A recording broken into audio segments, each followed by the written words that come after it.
could be larger than life, bigger than the world, living out the hopes and dreams of every boy and every girl.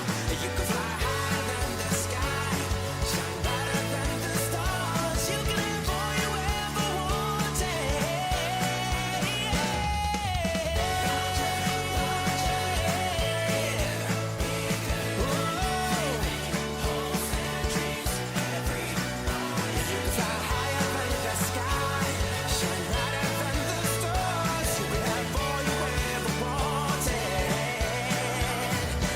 You could.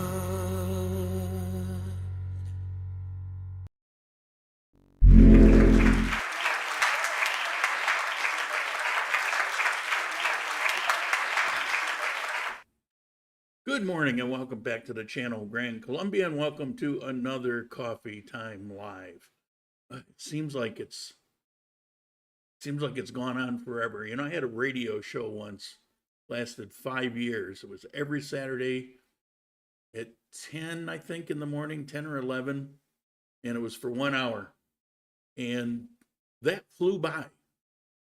It's not that this one drags on, it's just that so much has happened over the last, 6 years that it just seems like these have been. Anyway, today's weather. Start off with the weather. How's that for overcast? Cloudy. Clouds settling right down. Got a little drizzle going on. It's going to rain again 6 o'clock tonight. We've been getting rain lately, which is great. It hadn't been for a while. It had been hot.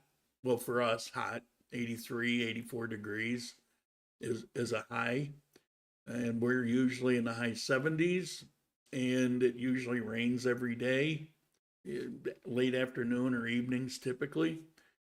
I love that, but it was pretty dry for a while, and little fires here and there, hearing about. Had a bunch of fires in town, and now it seems like we're heading back to normal. It's drizzly here. Mike says it's a downpour where he is. He's living in the south of Armenia, and that's how it is. You can have bright sunshine.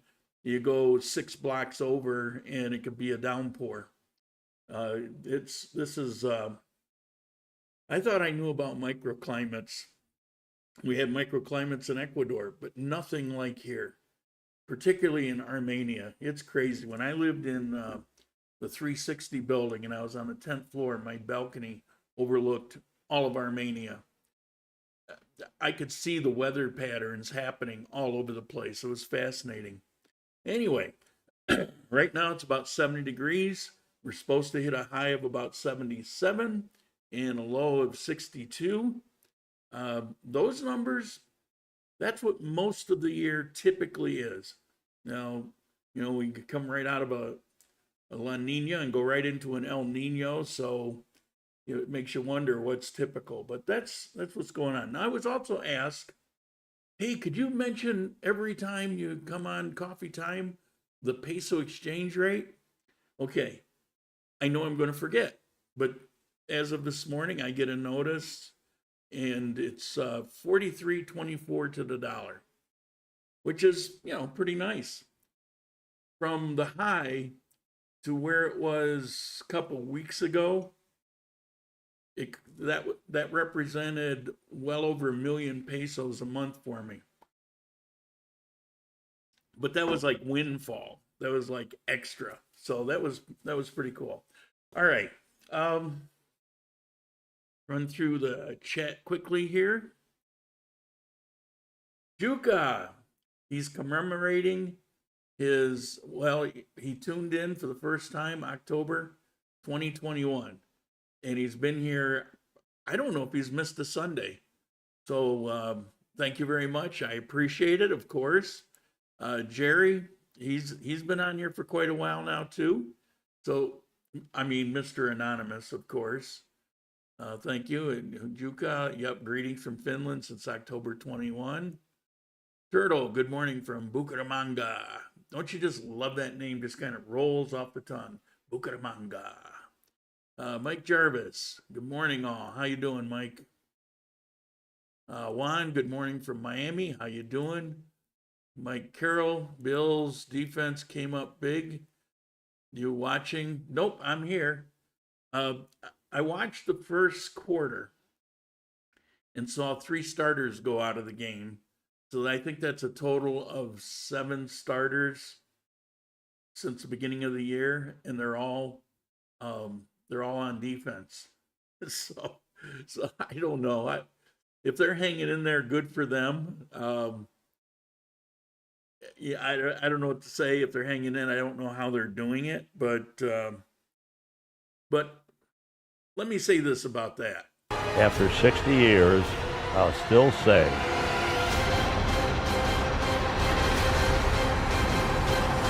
where else would you rather be than right here, right now? So that's a great motto for life, because that's actually how I feel about every day I wake up here. Okay. Brian, good morning from Cali. Today from Miami. Okay. Mike, raining hard here. Yeah, I saw that. Rainy in Cali. Yeah, the rain is awesome. We really needed rain. When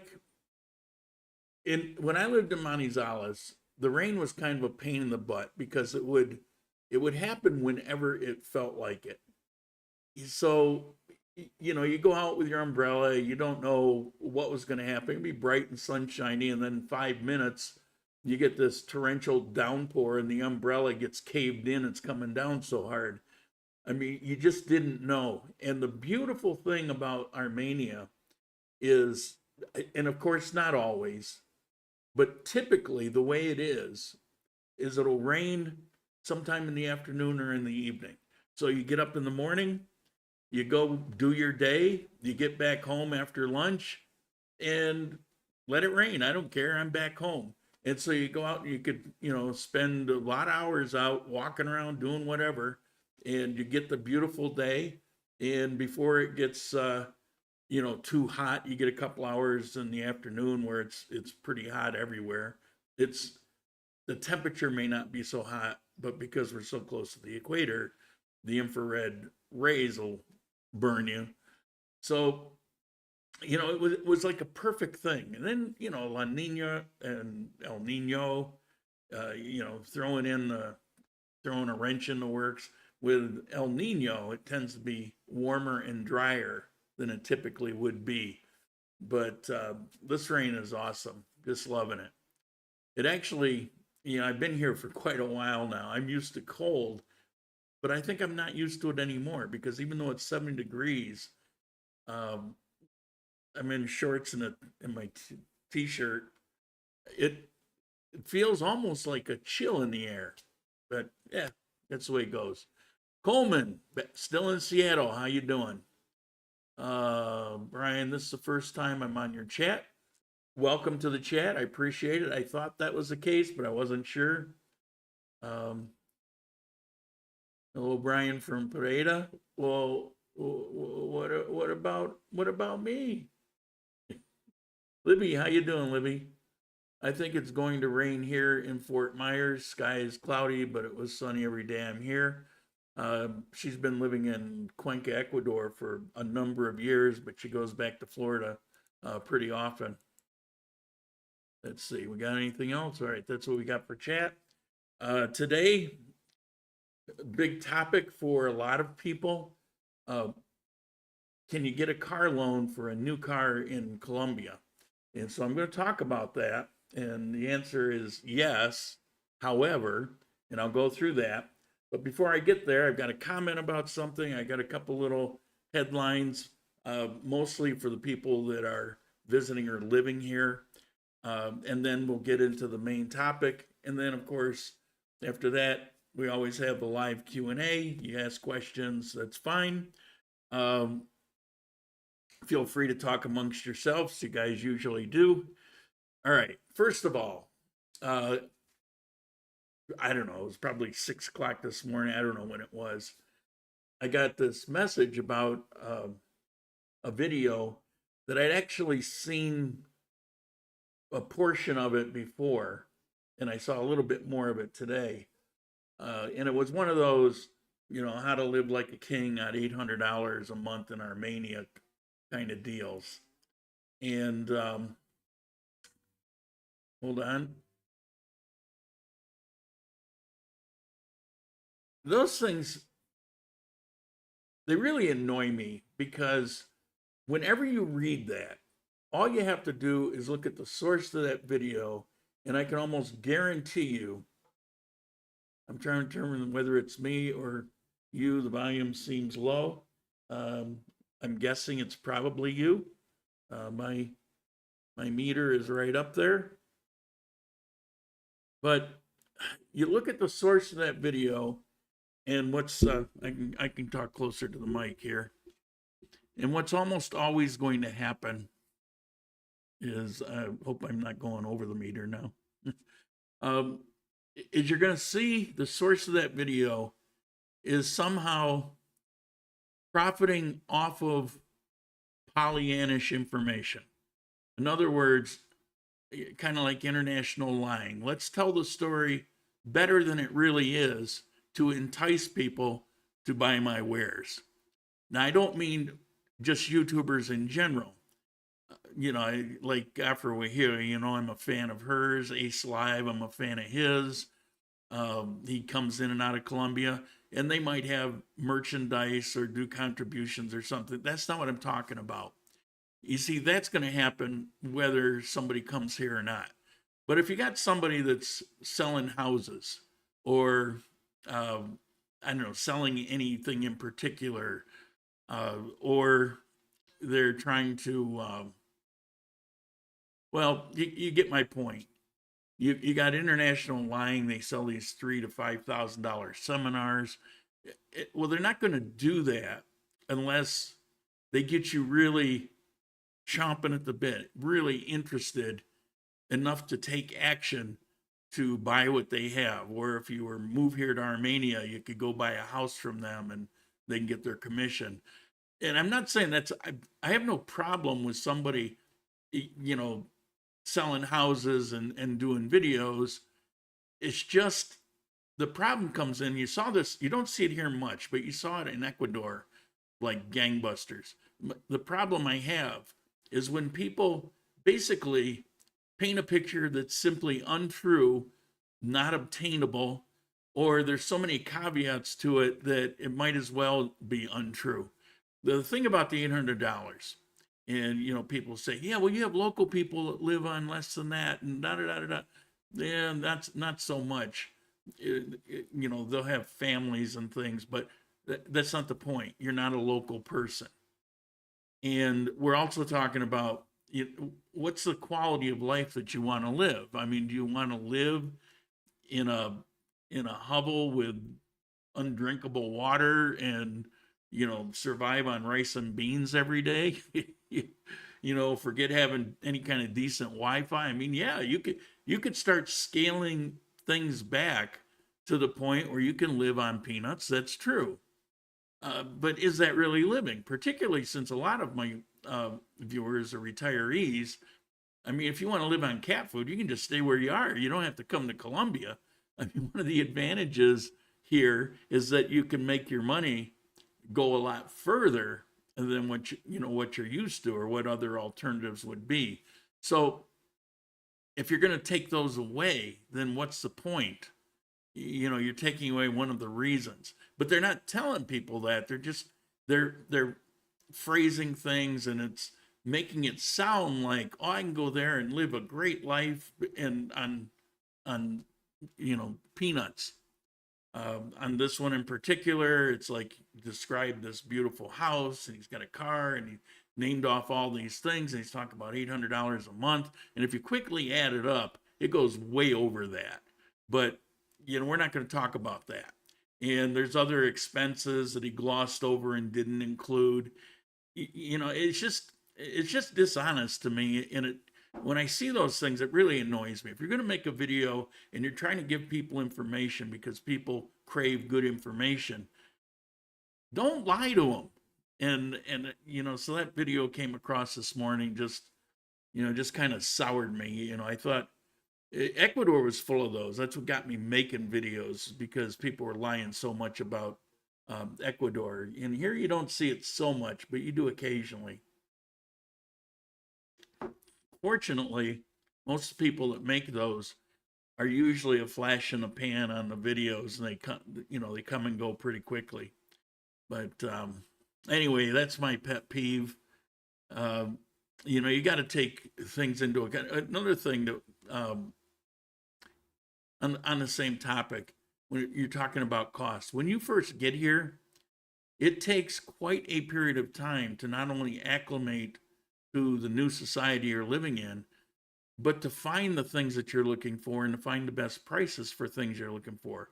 When you're first here, I guarantee you're going to pay double for a lot of things, because you just don't know any better. You don't know where's the best place to go get such and such. So you say, oh, I see it, I want it, I buy it. Man, that was a lot more than I expected. Well, yeah, and that's going to chew up your budget pretty quick. And I'd say it takes at least a good year before those things settle down, and you rarely see them. They start going by the wayside. And the reason it takes so long is because you're not buying everything every day.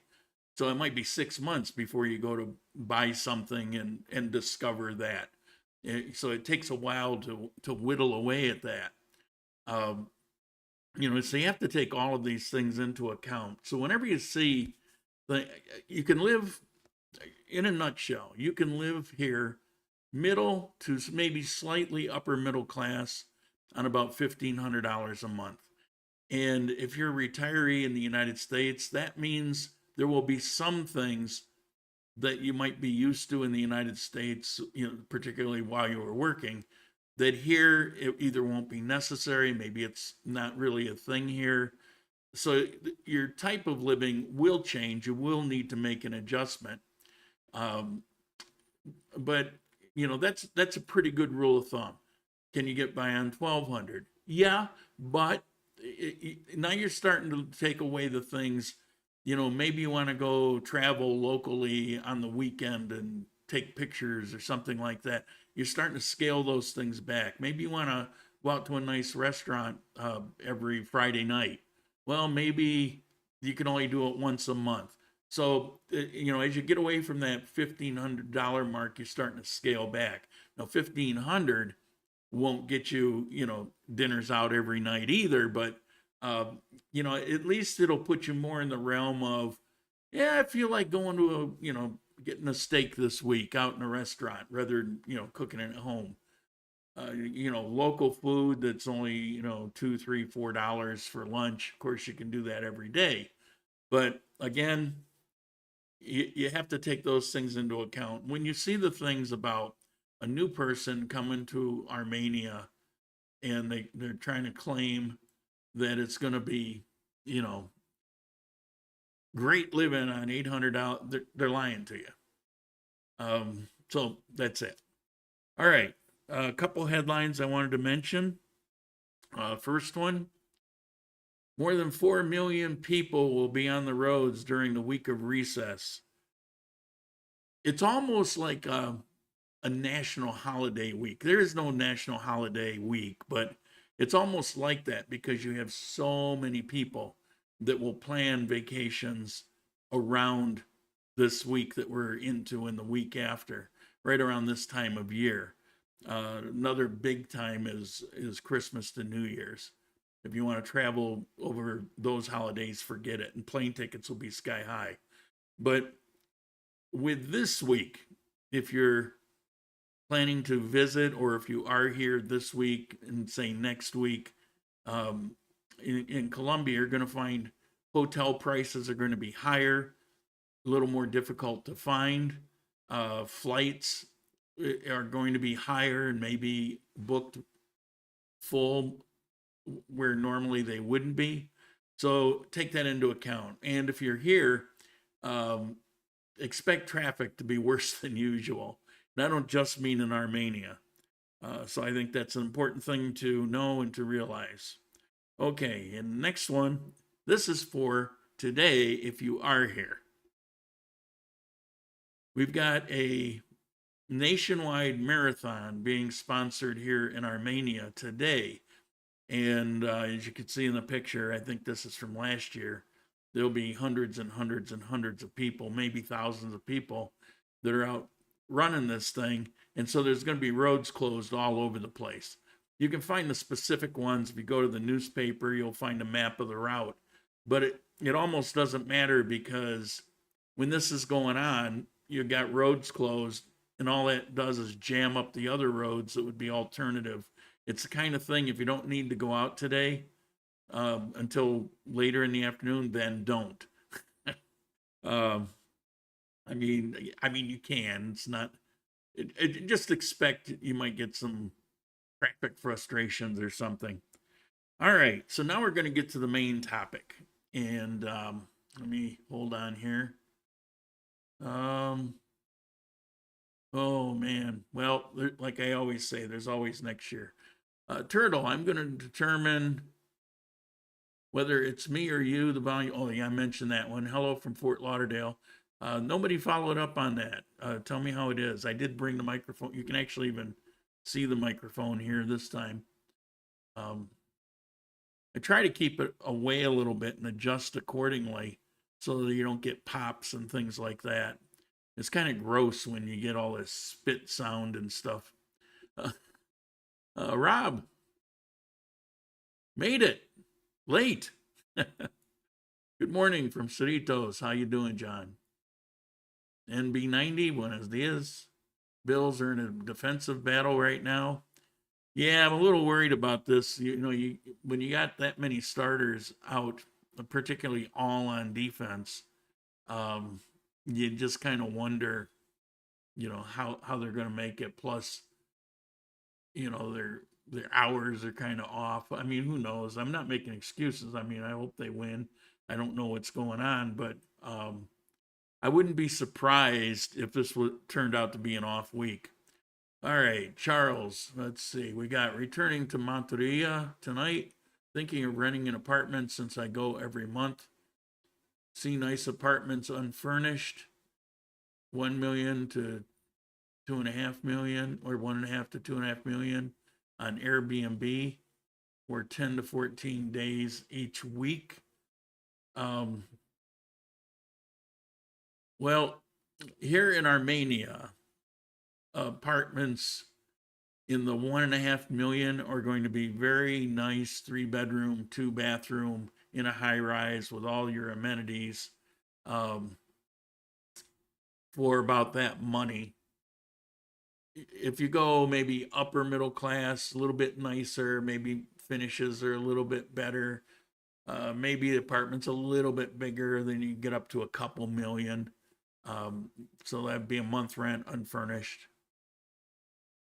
Volume is good from the start. Well, that's what my meter says, but you never know.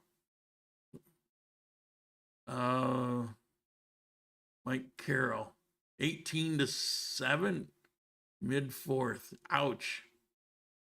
Ouch. Did I curse him into existence by saying what I said? Turtle must be on my end. Yeah, Turtle, I don't know. I know, you know, my meters and things like that. So it tells me what I'm putting out. Like my stream status right now is excellent. I'm running at 2.9% of my GPU, which means not working at all. I have 0 drop frames since we began. I mean, everything is green. Everything's awesome. But I don't know. Everything's different. Who knows? Everybody's on different internets. And all right. So we got that. Let's get to the topic. Buying a new car. Maybe it's more about car loan, because that's what I get asked a lot. Is buy a new car. Of course you can buy a new car. You can just walk in and plunk down a bunch of cash. Cars here. First of all, a lot of cars are made here in Colombia. Ford is made here. You got Chevy. You've got Renault. Then you got things like Volkswagen that's made across the border in Brazil. And a lot of models are made that you've never heard of or seen before. Because of the roads and the driving condition and everything that takes place down here, it's different. We don't have roads that you can get out and drive for hours and fall asleep. I mean, you know, we've got winding mountain roads and, you know, so it's very different. So the need of the car is different. I mean, so if you need a car for whatever reason, your needs will be different. And what most people buy are tend to be smaller, pretty fuel efficient, maybe nicely equipped, but automatic transmissions are, I'll bet it's only 5% of the vehicles sold. You see them, they're available. If you rental cars usually have a few available, but it's not a thing here. And mostly because, particularly living in the Andes, so if you lived in Bogota or Manizales or here or Pereira or, you know, most of the population lives in the mountains, it'll tear up a automatic transmission. They're better now, but for years they couldn't hold up to it, so they got kind of a bad reputation.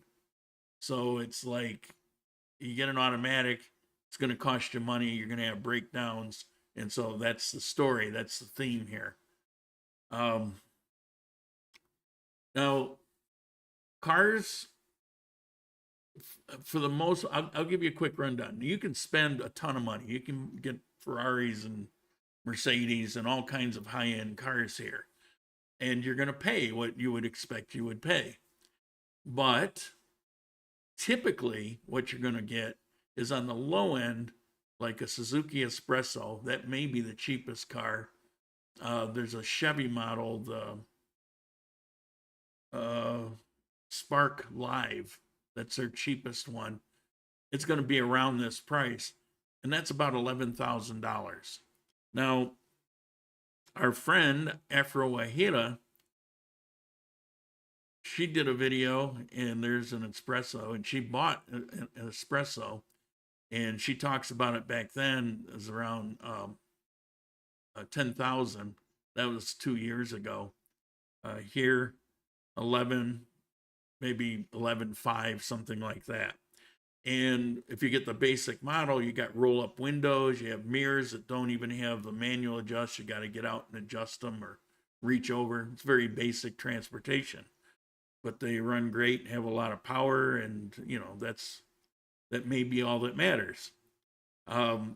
If you get like a Hyundai, like you see the little taxis that run around in their hatchback styles, those are gonna, in dollars, run about $16,000, and you can go up to say 20,000, still be in the kind of cheap ballpark. 20,000, what's that? Around 70 million pesos. That'll get you the low end Chevy SUV. I forget the model name. It's different here. It may be the one they call the Tracker, but it's not the same thing that's in the US. But you're gonna downsize. Now, list prices might be higher, and I'm going to get to that, but I'm telling you what you could actually buy a new vehicle for. So from about $12,000 to about $20,000, you got a broad range of sedans, hatchbacks, and even a couple SUVs. The Renault, again, I forget that model, but Renault makes a kind of an entry-level SUV that'll work. Then of course you've got used, but we're not going to talk about that today. I tried to buy a Chevy in Pereira with 1 million pesos down and 40 million pesos car. They said, no, you're too old. Result is the same one they threw out of the USA. Are they any good? Used. Vehicles are, see, people here really take care of their cars. So for the most part, they're pretty good. Now, as they get more used, more worn out, that's where you can run into problems. I ran into that. You can hear my tale of woe on my private channel where I lost a lot of money and completely embarrassed myself. You know, I spent 50 years as a car expert and, you know, stepped in a pile of poo and it cost me. And I hate to even, I don't even want to think about it. I did bring myself to tell the story on my private channel. It's about a half an hour video. And I talk about some differences in some models.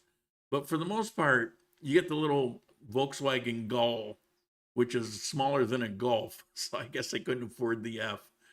But it's a really good car. And it's really powerful. For the size of the car, it's got a big engine for the size of the car. So it's very powerful, very well made. They're made in Brazil, but it's very well made. Hyundais and Kias are really well made.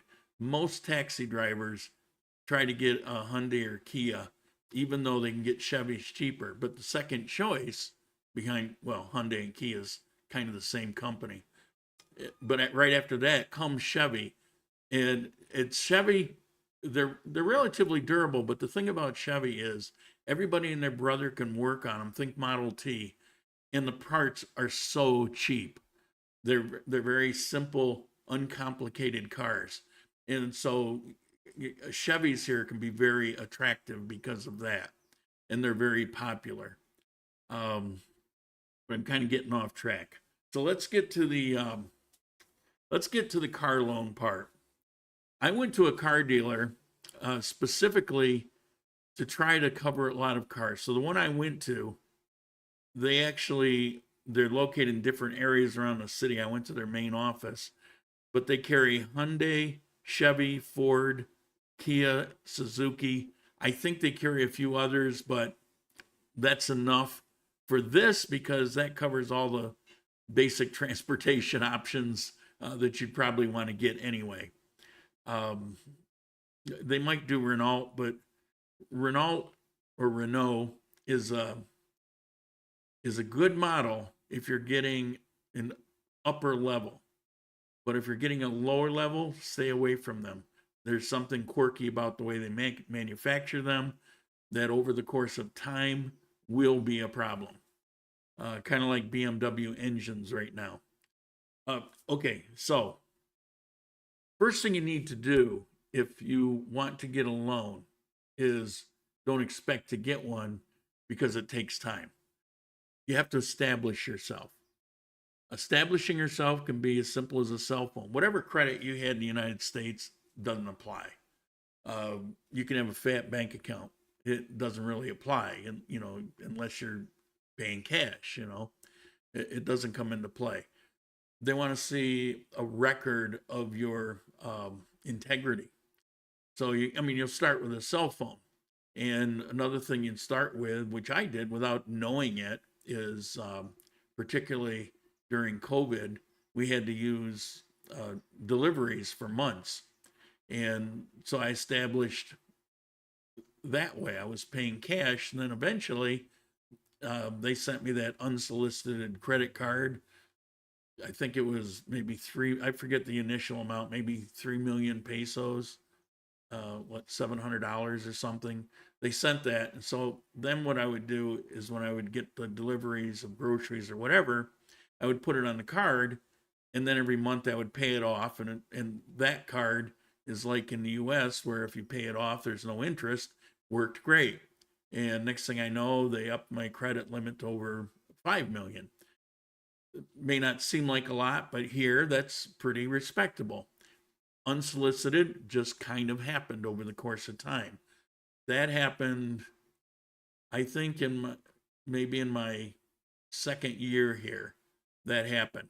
I wasn't planning on doing anything about a loan. I actually wasn't when I did this, although I almost bid on it. But this was more for information because I get asked this quite a bit also. Hold on. Hold on. Okay. So what else can you do after you're here for a while? And I've talked about this in the past. Maybe I'll do a dedicated standalone video and be more explicit. Unless you have a particular reason, I've always advised don't get here and open up a bank account. Use a bank account from the United States. As far as I know, I'll probably always have a bank account in the United States. But after I was here over 3 years, somewhere 3 to 4 year mark, I think it was 4 year mark, I then had a reason to open a bank account, and I opened a bank account. Now, that opened a floodgate of credit options, and that's when I told you, first after a couple months, they sent me a credit card, a basic MasterCard, and then a couple months later, they sent me a gold Visa card with a pretty high credit limit. And so, I mean, that's nice, and eventually you can establish a credit line if you're consistent with them and do banking. I don't do everything through them, but I do the right amount through them. Tax information, all of that. I abide by the law. I get people that get on chat. Oh, you're trying to cheat them, and no, I'm just not going to set myself up to pay a tax when I actually shouldn't have to. When I don't need to pay that tax, but out of stupidity, I made a mistake, made it appear that I had to pay that tax. That can get you, boxed in a corner. So it's somewhat complicated. Look at that video that I recommended a while back. So, I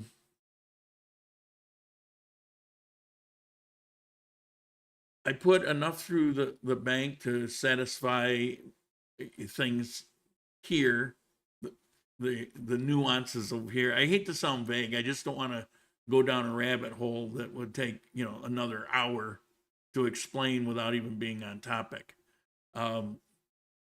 So after I was here 4 years, all the doors opened up. So that's good. And you could accelerate that, but that's a path. Now, if I was here only 2 years, would the bank account have done what it did? It could very well. I know a couple people where it did, where they opened up shortly after being here. So that's, before you open a bank account, be here for a while, at least a year, so you understand thoroughly why I recommend don't for a period of time. And then you get to a certain point and it will make sense. Let's see. Okay, so I go into the dealer. I think I left something off there, but so I go into the dealer and I don't know what to expect. I kind of thought that they would take me out to look at cars because, car dealers want you to fall in love with higher priced cars and, like that. I kind of expected that. That wasn't the case at all. We sat down, we chatted. It was in Spanish, although one of the people that was there, she spoke a little English, but she didn't want to speak English, so it ended up really being in Spanish. And they basically asked what do you make a month? How are you here? What kind of visa are you on?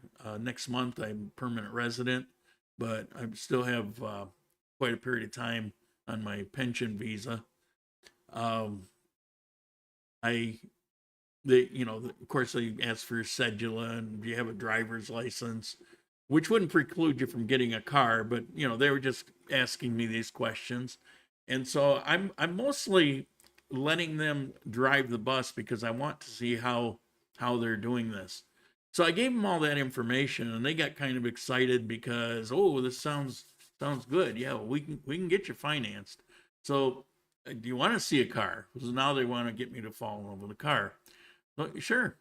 So we go out and I really like those little espressos. So they had a couple there, even though this wasn't the Suzuki dealer. They'll put some of their other cars. They had a Ford there, new, three Suzukis, new, and then they had, this was the Hyundai dealership, so they were all over the place. So I like Suzuki, the espresso. The Desire, the sedan, I'm not too fond of. It's kind of a gutless thing, but the little espresso, like Miss Afro Wahida there that she bought, awesome little car. So I asked about that. All they had was the base model with the roll up windows and stuff. Well, do you have the DL? Well, we probably have it the other. We can get it, but we have this here. Okay, what else? So looked at a couple, and so then we'll come on in. We'll sit back down. You want this today? I said, oh no. I'm just getting information right now, finding out what you will need. Well, what they would need is 3 months of my bank. Now it depends on your bank also. The one that is most revered, respected here is Bancolombia. I thought that was the case. I've talked to a number of people over the last 2 months to verify that. Davivienda is also up there, but everything else is on a lower tier. The minute you will say Bancolombia, people get excited, like car salesmen. Because those banks are just so good to work with, apparently. So we go back and sit down, and he says, well, do you know what car you think you will want? I said, well, honestly, if I were to get one, I think I want to get a used car, something maybe around 40 million, because I want to keep the payment below $1 million a month. I don't want to box myself in. You never know how the peso is going to go. So they said, that's okay. Well, they sat there and wrote out. He's on his calculator, and he's telling this lady here to write these numbers down. And I couldn't hear everything he was saying. He was just kind of talking to her, and I'm across the desk. But what it boiled down to is he put down 70,000 or 70 million pesos. It would have been a down payment of 3,400,000. Now, down payments typically will be 10 to 30%, but through a bank. But at a car dealer, they have different financing, and you can get cheaper. The down payment there was like 3 to 4%. Also, interest rates are not horrible, but they're better if you finance through a dealer than if you finance through a bank. You'll save a couple points on that. So he's talking about a down payment of 3,400,000. Okay. But then he says that the amount for that is 70 million pesos. And the payment would be, I forget the exact amount, 900,000 a month. Okay, 900,000, that's quite reasonable down payment. That's cheaper than I would expect. But it's 30 million pesos more than I was looking for. And he said, well, that'll give you options. You be better off with an SUV. Well, okay, we're back to car dealers. Then he's on the phone, and he's running these numbers by whoever's on the phone, and everything's great. And he's smiling, and he's giving me a thumbs up. He hangs up and says, you want to do this today? Do you have the down payment? We can have you in the car today. And he said, no. Again, I'm just trying to gather information. So then he gets a phone call back, and he's on the phone for a while. And then he kind of turns, and the woman starts talking to me, and he kind of turns away, and he's talking into the phone. I'm thinking, okay, what's the deal here?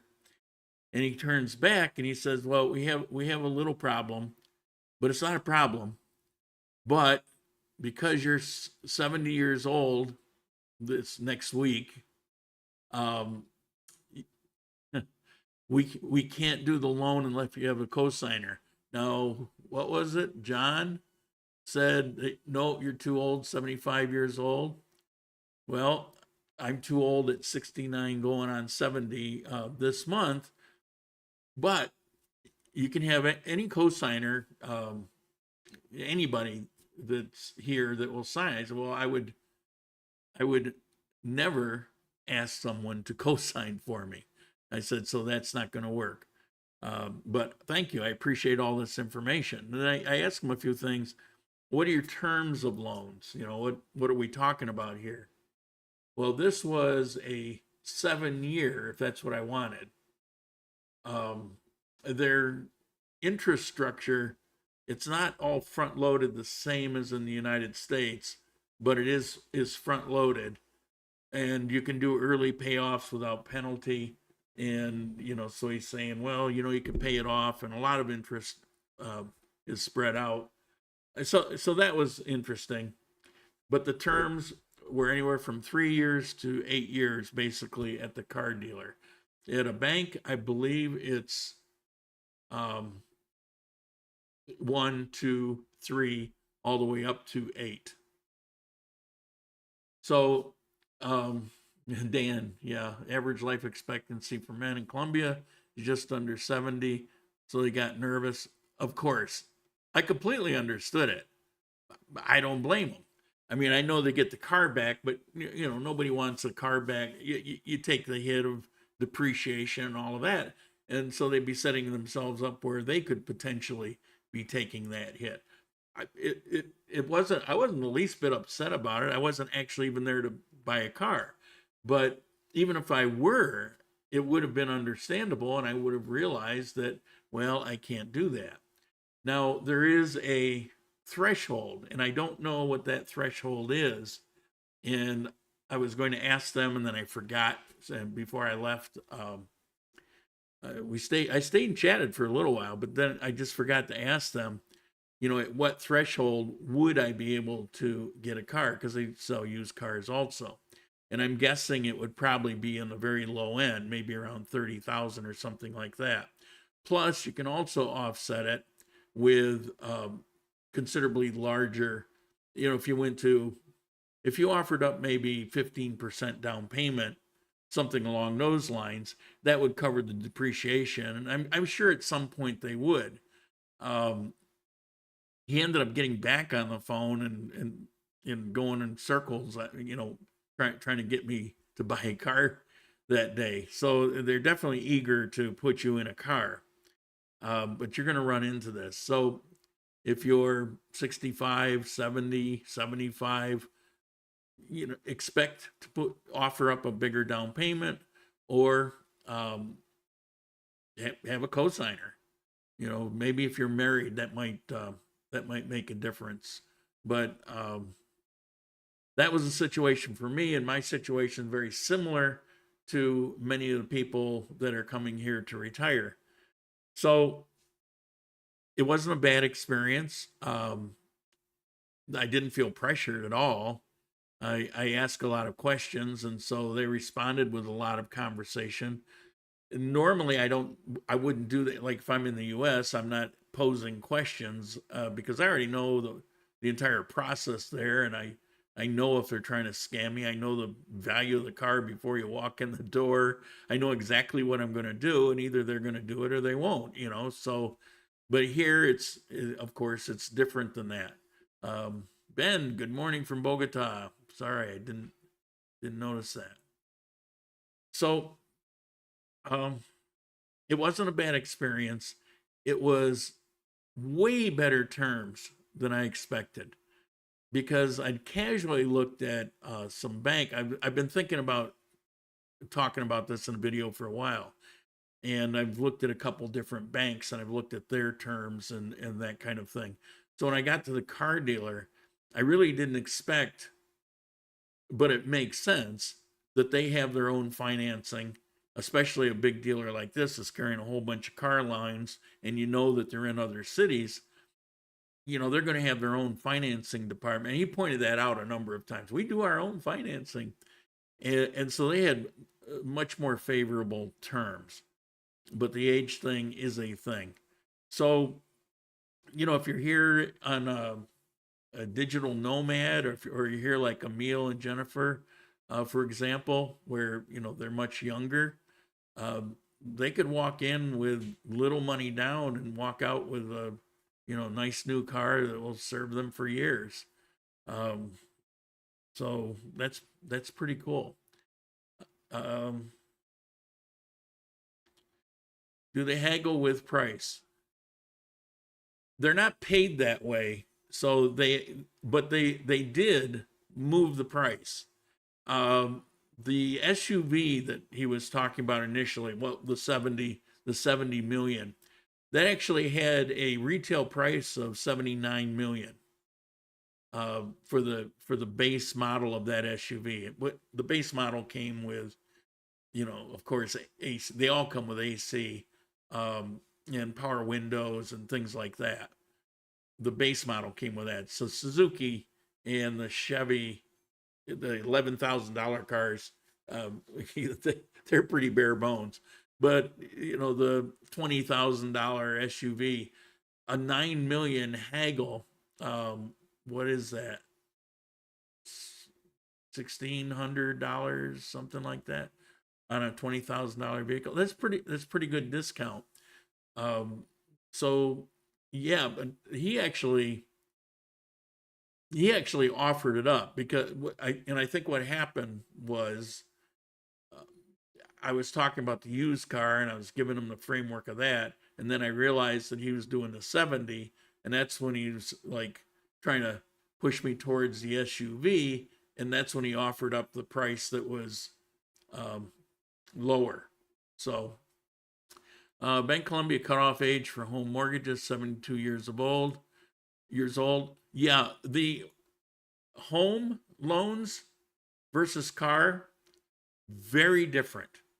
That may be one area, but like I said, I could have had a loan if I got a cosigner, and that's a typical thing here. I just couldn't bring myself to ask anybody. That would, I don't know. I just couldn't do that. So, but if you have a sane person here and, they've got people that they don't feel any problem with asking, you get a cosigner, and, and you just make sure you make your payments, and so you could get one at 70 or even 75. But, have you approached your bank? Their age limit is 84. I'm not sure what you mean, but different things have different rules. So I'm talking specifically today about what it's like to try to get a car loan at a new car dealer. Now, used cars, there's used car lots all over the place. Some are very reputable. Some have their own financing. There's even some lower end that have the buy here, pay here kind of thing going on. Although, just like in the US, they're selling marginal cars at way too much money. That's the danger of all buy here, pay here's. So you have a whole range of things that you could do. But if what it boils down to is, if you want to get a used car and you want to pay for it, then you're going to really, to have a decent one, you pretty much need to have something from the 15,000 to 15 million to 20 million pesos to get a basic, fairly decent used car that's probably about 10 years old or so. If you want a car loan, expect to run into the age thing, if that's a thing for you. That may begin somewhere. That'll begin, I know it begins somewhere in the 60s. I think that depends. For example, on one day it might be 62, on another day they might let it pass at 64. depending on who's doing the approval, because there are those kind of flexibilities that happen here. All right, do I have any questions? I see we're running up on the time. Oh.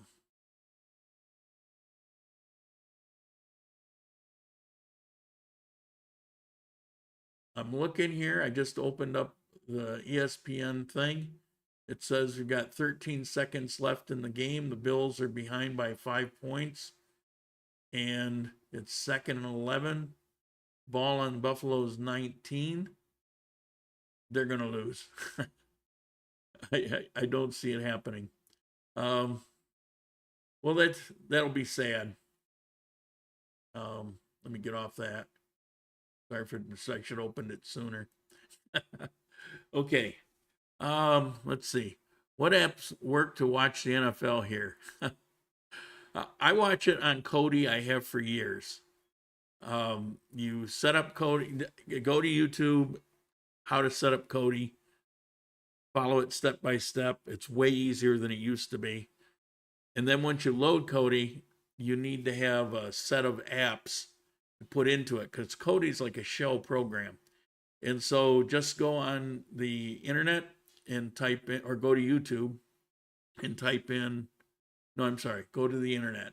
Go to the internet and type in on the search, best live NFL for Kodi, or something along those lines. And it'll come up. Usually it'll be like a 10 best list. Take a look, pick one, and it will give you their step-by-step instructions, which there's only like 6 or 7 steps, and you'll load it into Kodi. It's good to go. Some KODI. Some of those don't work very well because sometimes they don't maintain them. Whoever's putting them together, but most of them work pretty decent. What I do is about once a year, I'll go through and see what the hierarchy of the list is for this year, because it'll change over time, and some will actually stop being maintained completely. You get broken links, so you have to kind of refresh it. I'd say about once a year, and I'll go through and I'll see, oh, well, that one's still working. It'll do an automatic updating if you set it that way too. Or that one's really not working very well anymore. Let me see, what's working best for now, and then I'll put that one in. So there is a little maintenance. It's not as easy as just having a subscription. On the other hand, it works as well as TV. I mean, mine comes in at 1080p. It's crystal clear. Works fine. It rarely does buffeting. Like if I watch a game, it might buff it for 15 seconds twice. And YouTube does that once in a while too. So I like Kodi, works fine, but I only use it for live NFL because I use Stremio or YouTube for everything else. Stremio is also free, has pretty much everything you watch on your TV, everything that's in Hulu and Netflix and all of that is in Stremio. It's free. And then YouTube these days got a ton of stuff, especially movies. YouTube has so many movies now, it's crazy. Okay. Any other questions? Mr. Anonymous, Jerry, thank you. As always, thank you. Juka, thank you very much. Congratulations on your 2-year anniversary. I certainly appreciate it. And I know it's got to be difficult because where you are, it's like 3 a.m. when I start this, and every week you're here at 3 o'clock in the morning and until after 4 o'clock in the morning. That's some dedication. I thank you very much for that. All right. That it? I think that's it. I hope I didn't ramble too much. I'm hoping that gave you some decent information. If you have any questions, you can post them in the comments of the video. shoot me off an email. I answer them pretty religiously, although occasionally I'll miss one. If it seems like it's been 3 or 4 days and you get a response, feel free to write another one. You know, maybe you got shot in a spam folder, or maybe there was a bunch of them and I just overlooked it. But my intention is to answer every one, and I rarely miss any. All right. Well, that's it. Thank you. Sorry the Bills lost. But